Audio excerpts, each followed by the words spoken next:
Hello everyone, this is Soumya from AXN Infotech. Hope all are doing great. Project முடிஞ்சு 10 lakhs billing பண்ணியிருக்கீங்க. ஆனா actual profit எவ்வளோன்னு தெரியலையா? ஒரு material expenses, labour salary, transport expenses, site எக்ஸ்பென்சஸ்னு இது எல்லாம் கரெக்டாக கால்குலேட் பண்ணும்போது தான் ரியல் ப்ராஃபிட் தெரிய வரும். அப்போ எக்ஸல்ல ப்ராஜெக்ட் எக்ஸ்பென்சஸ் மெயின்டைன் பண்ணுனா ஒரு ஒர்க் ஃப்ளோ மிஸ் ஆனாலும் டோட்டல் ப்ராஜெக்ட் ப்ராஃபிட் கால்குலேஷனும் தப்பா வந்துடும். இது எல்லாத்தையும் கண்ட்ரோல் பண்ணதான் Tally Prime job costing feature இருக்கு. இது கஸ்டமரோட ரெக்குவயர்மெண்ட் அண்ட் ஸ்பெசிஃபிகேஷன்ஸை பேஸா வச்சு ஒர்க் பண்ற கம்பெனிஸ் எல்லாத்துக்கும் ரொம்ப யூஸ்ஃபுல்லா இருக்கும். இது mainly cost centre plus godown combine பண்ணி ஒர்க் ஆகுற ரிப்போர்ட்ங்கிறனால மல்டி லொகேஷனோட project expenses, revenue, profit and லாஸ்னு ஈஸியாக கால்குலேட் பண்ணிக்கலாம். அண்ட் நீங்கள் construction industry, interior decoration, architecture, printing press, automobile garage, shipping building and foundry engineering யூனிட்ஸ்னு எந்த கஸ்டமைஸ்டு ப்ரொடக்ஷன் பண்ணுற இண்டஸ்ட்ரீஸாக இருந்தாலும் இந்த ஃபீச்சரை நீங்கள் யூஸ் பண்ணிக்கலாம். இப்போ இவ்வளோ ப்ராசஸ் இருக்க இந்த அக்கௌண்ட்ஸ் மெயின்டெனன்ஸை எப்படி சிம்பிளா ட்ராக் பண்ணணும்னு பார்க்கலாம் வாங்க. ஃபார் தட் நான் ஆல்ரெடி டேலியில் ஒரு அப்பார்ட்மெண்ட் அண்ட் வில்லா ப்ராஜெக்ட் வந்து கம்ப்ளீட் பண்ண மாதிரி என்ட்ரிஸ் போஸ்ட் பண்ணியிருக்கேன். அதோட ரிப்போர்ட்ஸ் இப்போ பார்க்கலாம். ஸோ இந்த வில்லா ப்ராஜெக்டை நான் ஜஸ்ட் 4 என்ட்ரியில் வந்து இதை கம்ப்ளீட் பண்ணியிருக்கேன். ஸோ எப்படி அப்படின்னா நான் டேட் சேஞ்ச் பண்ணிக்கிறேன்.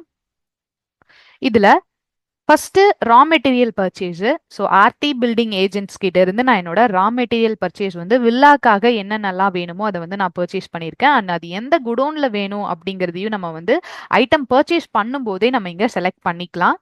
அண்ட் அடுத்து இந்த ஐட்டம், இந்த ரா மெட்டீரியல்ஸ் வச்சு நான் என்ன பண்ணியிருக்கேன் அப்படின்னா ஒரு ஜாப் ஹோல் கன்ஸ்ட்ரக்ஷன்ஸையுமே வந்து சிங்கிள் என்ட்ரியில் நம்ம வந்து இதை போஸ்ட் பண்ணிக்கலாம். ஸோ ஜஸ்ட் நான் இங்கே குவான்டிட்டிஸ் நான் வந்து 2 வில்லா ப்ராஜெக்ட் கம்ப்ளீட் பண்ணியிருக்கேன், 3 வில்லா ப்ராஜெக்ட் கம்ப்ளீட் பண்ணியிருக்கேன் அப்படின்னா ஸோ ஜஸ்ட் இங்கே குவான்டிட்டியை மட்டும் சேஞ்ச் பண்ணுறதுனால என்ன ஆகும் அப்படின்னா எனக்கு கன்சம்ஷன் ஓவராலாக எனக்கு ரா மெட்டீரியல்ஸ் எவ்வளோ கன்சம்ஷன் தேவைப்படுது, அதோட என்னென்ன ரேட்டு அப்படிங்கிறது எனக்கு இங்கே சேஞ்ச் ஆகும். நான் இப்போ 1 தான் கம்ப்ளீட் பண்ணியிருக்கேன் அப்படிங்கிறதுனால நான் 1 அப்படின்னு கொடுத்துக்கிறேன். அண்ட் ஆட்டோமேட்டிக்காக எனக்கு இங்கே குவான்டிட்டி அண்ட் ரேட்டும் வந்து சேஞ்ச் ஆயிருது.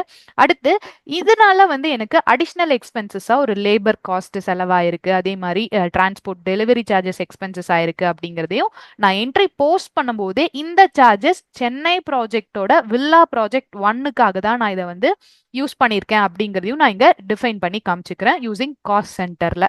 ஸோ இந்த மாதிரி நீங்க டே டு டே எக்ஸ்பென்சஸை வந்து டெய்லி ரெக்கார்ட் பண்ணும்போது என்ன ஆகும் அப்படின்னா ஈஸியாக வந்துட்டு லேபர் சார்ஜஸ் இவ்வளோ, டெலிவரி சார்ஜஸ் இவ்வளோ, அந்த மாதிரி வந்துட்டு சிமெண்ட்டு, ஸோ அடிஷ்னலாக வந்து என்னென்ன எக்ஸ்பென்சஸ் எல்லாம் ஆகுதோ அது எல்லாமே வந்து டே டு டே டிரான்சாக்ஷன்ஸாக நீங்கள் இதில் மெயின்டைன் பண்ணிக்கலாம். அண்ட் இதுலேயே இன்னொரு அப்பார்ட்மெண்ட் இது எடுக்கும்போது என்னன்னா அடிஷ்னலாக நான் இன்னொரு இதை ஆட் பண்ணியிருப்பேன். ஸோ இதில் வந்து பார்த்தீங்க அப்படின்னா இன்டர் குடோன் டிரான்ஸ்ஃபர்ஸ், அதாவது ரா மெட்டீரியல்ஸ் வந்து மெயின் லொகேஷன் ஹெட் ஆஃபீஸில் இருக்கும், அங்கிருந்து எனக்கு வந்து பிரான்ச் லொகேஷன்ஸ்க்கு வந்துட்டு சில ரா மெட்டீரியல் டிரான்ஸ்ஃபர் ஆகும். அதுக்கப்புறம் நான் அதை வச்சு நான் கன்ஸ்ட்ரக்ட் பண்ணுவேன் ஒரு ஜாப் ஒர்க் ஸ்டார்ட் பண்ணுவேன் அப்படின்னா ஸோ கோயம்புத்தூர் லொகேஷனுக்கு மெயின் லொகேஷன்ல இருந்து இவ்வளோ கூட்ஸ் வந்து டிரான்ஸ்ஃபர் ஆயிருக்கு அப்படிங்கிறதையும் சிங்கிள் என்ட்ரியில நீங்க ப்ராசஸ் பண்ணிடலாம். ஸோ ஜஸ்ட் இந்த என்ட்ரிஸ்னால ரிப்போர்ட் எப்படி ரிஃப்ளெக்ட் ஆகும் டேலில அப்படின்னா டிஸ்பிளே மோர் ரிப்போர்ட்ஸ், இதுல ஸ்டேட்மெண்ட்ஸ் ஆஃப் இன்வென்ட்ரி, இதுல job work analysis. So job work analysis எடுக்கும்போது நீங்க ப்ராஜெக்ட் வைஸா வந்துட்டு இந்த மாதிரி ஸ்பிளிட் பண்ணி ரிப்போர்ட்ஸ் எடுத்துக்க முடியும். இதுல அப்பார்ட்மெண்ட் அண்ட் வில்லான்னு 2 இருக்கு. ஸோ ஃபர்ஸ்ட் நான் அப்பார்ட்மெண்ட் ஓபன் பண்றேன். இதுல அப்பார்ட்மெண்ட் எனக்கு ரெவென்யூ இன்கம் எவ்வளோ அப்படின்னா 1 crore அப்படிங்கிற மாதிரி இருக்கு. ஆனா அதுவே பி ஸ்லாட்ல வந்து பார்க்கும்போது கன்சம்ஷன் எக்ஸ்பென்சஸ் இது எல்லாமே வந்து எனக்கு இங்க எடுத்துட்டு வந்திருக்கும். ஸோ இப்போ நம்ம கன்சம்ஷன்ஸ் இங்கிருந்து நீங்க ஆல்ரெடி F1 கொடுத்தீங்க அப்படின்னாலும் டீடைல்டா பார்க்கலாம். காஸ்ட் ஆஃப் சேல்ஸ் என்ன, இன்வர்ட் வந்து நமக்கு பர்ச்சேசஸ் எவ்வளோ ஆயிருக்கு, அவுட்வர்ட் நான் ஓவராலா மேனுஃபேக்சரிங் ஜேர்னல் யூஸ் பண்ணி ஒரு கன்ஸ்ட்ரக்ஷன் பண்றதுக்கு என்னென்ன செலவாயிருக்கு அப்படிங்கிறது எல்லாமே வந்து நம்ம இங்க ஈஸியா ட்ராக் பண்ணிக்க முடியும். ஸோ ஜஸ்ட் நான் இப்ப என்ன பண்றேன் அப்படின்னா கன்சம்ஷன் இங்கிருந்து வந்து எவ்வளோ செலவாயிருக்கு அப்படிங்கிறத பார்க்கலாம். ஸோ நீங்கள் இதில் வந்து பர்சன்டேஜ் வைஸ் பார்க்கணும் அப்படின்னா F12 கிளிக் பண்ணிட்டு ஷோ பர்சன்டேஜ் ஆப்ஷன் எஸ் கொடுக்கும்போது இங்கேயும் உங்களுக்கு சைடில் பர்சன்டேஜ் வைஸ் எடுத்துட்டு வந்துடும். And control H change mode ஆப்ஷன்ல நீங்க வந்து ஒரு ப்ராஜெக்ட் வைஸ் இல்லைன்னா வந்துட்டு ஜாப் ஒர்க் வைஸா வந்து நீங்க இங்க ரிப்போர்ட் எடுக்கலாம். ஸோ இப்போ நான் பிரேக்கப் ஆஃப் ப்ராஜெக்ட் கொடுக்கும்போது எனக்கு அப்பார்ட்மெண்ட் பர்டிகுலரா எனக்கு அப்பார்ட்மெண்ட்ல மட்டும் எனக்கு இவ்வளோ சேல்ஸ் ஆயிருக்கு, இந்த எக்ஸ்பென்சஸ் ஆயிருக்குங்கிற ரிப்போர்ட் வந்து நீங்க இங்க ஈஸியா சிங்கிள் கிளிக்லயே எடுத்துக்க முடியும். ஆனா அது மட்டும் இல்லாம கீழே கன்சம்ஷன் நம்ம ஓவரால் ஒரு ப்ரொடக்ஷனுக்கு என்னென்ன எக்ஸ்பென்சஸ் ஆகுது, எவ்வளோ இன்வெர்ட் ஆயிருக்கு, எவ்வளோ ப்ராஃபிட் நமக்கு வந்திருக்கு அப்படிங்கிற ரிப்போர்ட் வந்து இங்க எடுக்கலாம்.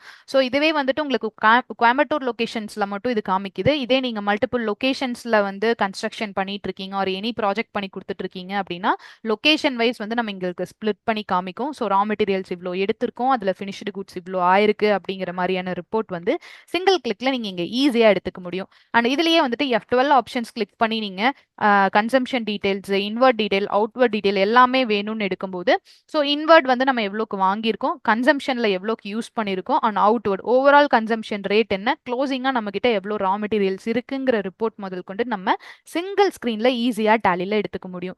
அண்ட் இதுலயே காஸ்டிங் வைஸ் வேணும்னாலும் நீங்க எடுக்கலாம். இதே மாதிரி வில்லா ப்ராஜெக்ட்டுக்கு செப்பரேட்டா எனக்கு ரெவென்யூ, காஸ்ட், எக்ஸ்பென்சஸ் ட்ராக்கிங் எல்லாமே எனக்கு டேலிலேயே எடுத்துட்டு வந்திருக்கும். இதுல காஸ்ட் எஸ்டிமேஷன் எடுக்கும்போது நீங்க இப்போ ஃபினிஷ்டு குட்ஸ் எடுக்கிறேன் அப்படின்னா பர்டிகுலரா எனக்கு இந்த ஃபினிஷ்டு குட் அபார்ட்மெண்ட் மேனுஃபேக்சர் பண்றதுக்கு எனக்கு இந்தந்த ரா மெட்டீரியல்ஸ் இவ்வளோ குவான்டிட்டி அண்ட் ஆவரேஜ் காஸ்ட் இவ்வளோ எடுத்தோம் அப்படின்னா இவ்வளோ இந்த ரேட்டுக்கு வந்து நம்மளால இதை ப்ரொடக்ஷன் பண்ணி தர முடியும் அப்படிங்கிற மாதிரி ஒரு ஜாப் காஸ்டிங் லிஸ்ட்டுமே வந்து நீங்க இங்க ஃபிகர் அவுட் பண்ணிக்கலாம்.